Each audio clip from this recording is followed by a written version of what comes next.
Welcome to the Hollywood Scholar. I'm Jed Morgan, and last night I watched the Orville New Horizons episode 4, Gently Falling Rain, and I really enjoyed this one. It was definitely the recuperation of quality that was needed after last week's less than stellar episode. Still enjoyed last week, but it was a little bit weaker than what the series is accustomed to at this point. This episode definitely recouped all that quality for which it lost. I really enjoyed this one. The political intrigue was great, the action was interesting, and the interpersonal drama and relationships was thoroughly flushed out and written well, and people went on some interesting arcs. So I was very much invested in this story. There are some issues that can be perceived that I'll talk about later on in the video, but I didn't necessarily have a problem with them, but I do recognize that a lot of other people may have a problem with them, especially in this sphere. But before I get any further, there will be spoilers, so spoiler alert. So yeah, this episode sees the peace treaty with the Krill that they've been working towards since Identity Part 2 getting signed, getting ratified, getting ready to become official. So the president of Earth, played by Babylon 5's own Captain Sheridan, is being taken to the Krill homeworld by the Orville and a few admirals and whatnot, and they're going to sign the peace treaty on Krill's capital. And I love seeing Captain Sheridan back. That was a great thing to see. I didn't recognize him at first. I wouldn't have known that was him under all that makeup if I hadn't seen the announcement before the episode had came out. But yeah, he did a great job. Didn't really have much to do, but it was great to see Captain Sheridan back up as president of Earth, basically. So kind of cool how there was that through line there between the series. The beginning of the episode started out with the speech by Talaia, which I did enjoy. I can see why people might have a problem with it. I thought it was a bit generic. There's definitely a generic aspect to that speech. I didn't necessarily have a problem with it. It was fueled by rhetoric and very well done. So yeah, Talaia from the previous Krill episodes, she was the school teacher in the first Krill episode, and she pretended to be Ed's girlfriend for a little while before trying to kidnap him. She has become a political opponent to the current chancellor of Krill, and she ends up having a coup and taking over and winning the votes. There's some chicanery going on. She's in power sooner than she should, even with the votes, and then she starts executing people, and she plans on executing Ed and the rest of the Orville crew and the president that is on Krill. So yeah, not a good situation. Then the Orville escapes, able to escape, but the landing party wasn't able to. So she's getting ready to execute them. Ed happens to find out that he has a daughter with Talaia, and I love the design of that half Krill, half human prosthetics. Those look great, and the ideas that it brings up were really cool, but I'll get into that in a second. And so Ed tries to leverage their daughter into getting change to happen on Krill, hoping that the existence of their daughter would be enough to get Talaia and the rest of the Krills to find common ground with humans. That doesn't work out, so Protocol 21 has to go into effect, which sees Laura and the Doctor make themselves look like Krill, come in guns a-blazing and rescue the landing party, get them through this really cool chase sequence back up to the Orville, which has some reinforcements and is in this great aerial battle above Krill. They all get on board and they flee back to Earth space and everything's all right. And there's some great conversations to close out the episode. One small thing that I like that really isn't that big of a deal is a bit of a throwaway, but also at the beginning of the episode, there was a performance of Annie done for the Krill delegation to Earth, and I just like that this Annie was ginger. It's a simple thing, but I thought that was good to see, especially after everything that's been going on the last few years with Ginger Side. I really enjoyed seeing a ginger Annie, the stereotypical one from the 50s movie or the 60s movie. That was great. The cowboy scene was a good moment of levity. This episode wasn't exactly that humorous or anything, and it didn't need to be, absolutely. That's not what the Orville is anymore. But it was a good setting of the tone and getting relationships done with, seeing all the crew just hanging out in their pub crawl, and Isaac with his hat and his mustache, and his the numerical size of this town is not large enough to accommodate our both numerical numbers, like some really dumb interpretation of this town ain't big enough for the two of us. I thought that was pretty funny, really set the stage. And they said that they were drunk later on when they got called into the Admiral to talk to the Admiral, but it didn't seem like they were that bad. But that later scene when they're in their cowboy outfits talking to the Admiral, I love that scene too, because it's another perfect example of how excited they are when they have the opportunity for exploration and for peace. That's one thing that I love about the Orville, I love about Star Trek, is that they're explorers first. And this show really reminds you of that so many times, is that their curiosity is their driving motive, and they just want peace. And that's another one thing that they care about so very much. And I love how they constantly remind us of that. And it's not just like the new Star Trek shows like Discovery, where it's just like a wartime show and no one even cares about Discovery anymore. And it's really sad that a show called Discovery isn't about discovering anything anymore. It's not about exploration. So I really enjoyed that scene when they're just like, wow, today is a good day. We get to go to Krill. Can you believe it? We get to go to Krill. Just how excited they were about that.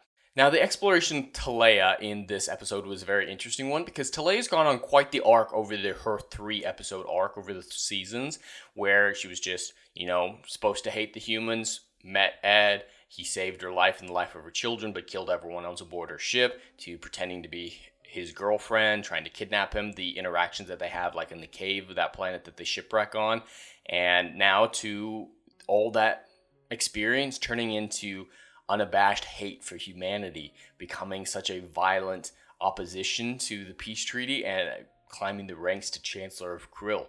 I think it makes sense for her arc. It could have gone a lot of different ways, and her rhetoric really matched the type of arc that she'd gone on. I thought it was a very interesting way to take the character, so I enjoyed all of that, and she became a very intimidating force to be reckoned with over the course of the episode, and she became a good foe, very frightening, and just the tension in the scenes that she created, whether or not through the threat of her own violence or the threat of violence of the mob that she controlled. It was a very interesting way of going about it, and I thought it was very, very well done. Now, on Adam the Renaissance Nerds channel, when we talk about movies or TV shows or whatever, we always talk about the music. And the Orville, I've enjoyed the music, but none of it ever stood out to me. The music in this episode really did, for the first time in the Orville's history. It was just big, bombastic orchestras that you took notice of. It wasn't just background stuff the whole time. I really took notice of it, and I really enjoyed it. I thought it was perfectly composed, and it was definitely a step up for the music that the show is normally known for. So I definitely had to shout out the music. I really, really enjoyed it. Probably my favorite scene of this episode is when Ed meets his daughter for the first time. That interaction that they have where he's like, hey, what's your name? That's a beautiful name. And you can kind of see Ed's love for this daughter, and it's so well done.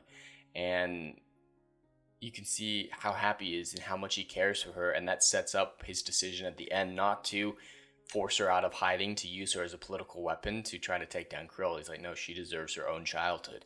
And it was just a very well done scene that could see the beginning of a new arc for Ed's character that I'm very interested to see how it all plays out at the end. That scene was just phenomenally done. And one last thing before we get into the nitty-gritty and more of the negatives of the episode, the shuttle chase at the end when the Protocol 21 kicks in and Lamar and the Doctor are able to rescue the landing party, and they're hurrying them over to their shuttle to get back to the Orville, and then the Orville space battle. The CGI was phenomenal and all that. The action was great. The quippy one-liners were great. I was just like, this is a great action sequence that's been set up properly by the writing and the characters, and it feels so earned. So I really enjoyed that whole sequence and all the characters interacting with each other. You got more character at the same time as action. That's when action is at its best, when it's informing character. So I definitely had to shout that out for at least a moment.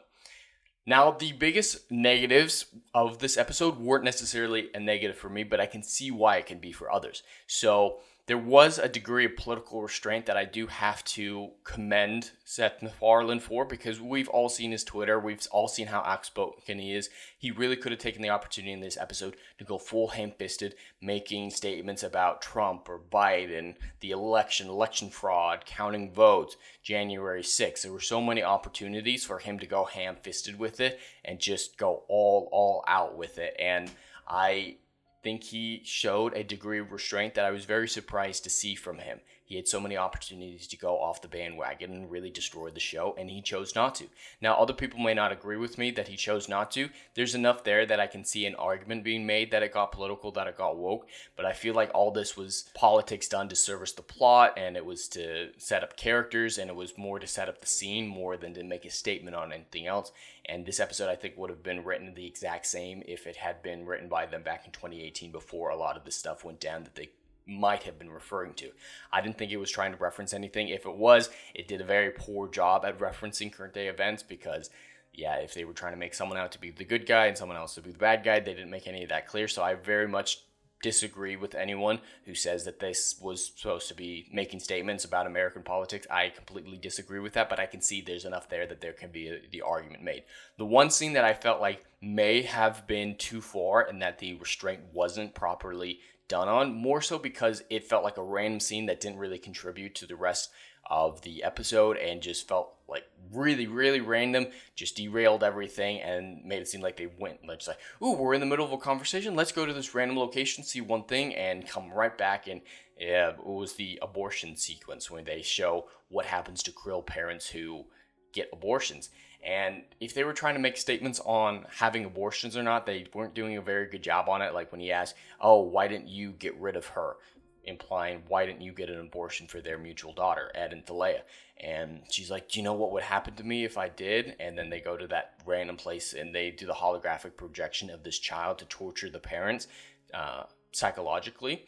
And he's like, is this the world you want your child to grow up on? And like, it felt very ham-fisted if it was trying to make a statement on current abortion issues. And even if it wasn't trying to make a statement on it, it just was a very unnecessary scene that distracted from everything that didn't really contribute. You could have had every other emotional story be in that original conversation and just said, why did you have her?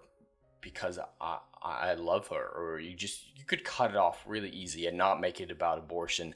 And, you could have cut a few minutes out of the episode. It just felt very random and very unnecessary. At least for me, that's going to be my biggest gripe with the episode, is that one scene with a holographic child. Not necessarily a huge deal. It was just very, very distracting and derailing the narrative for me. Other people may think it's a bigger deal than me. But besides that, overall, I think the restraint that Seth MacFarlane showed when it came to his own politics, I think is admirable, that a lot of Hollywood isn't capable of anymore. I can respect anyone's own political beliefs as long as it doesn't interfere with their writing and the decision to be story first. And this episode definitely felt story first to me. I very much enjoyed it. The political intrigue was done perfectly and definitely recouped all the value that was lost with the previous episode. I'd have to give this episode another 8 out of 10, like the first 2 episodes of New Horizons. I'm very much enjoying the Orville New Horizons, and I'm always excited to sit down and watch it and stay up late to watch it, and look forward to each week coming and what new exciting things that the Orville will be giving me each week. But anyway, that's all I have for today. I'd love to hear your thoughts in the comments below. Please like, share, and subscribe, and I'll see you in the next video. Anon.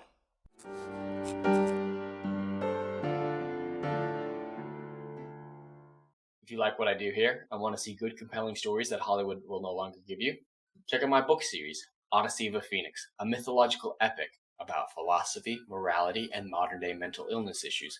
Books 1, Down in Flames, and Book 2, Apocalypse Then, currently on sale. Book 3, Kill the Dark, coming soon.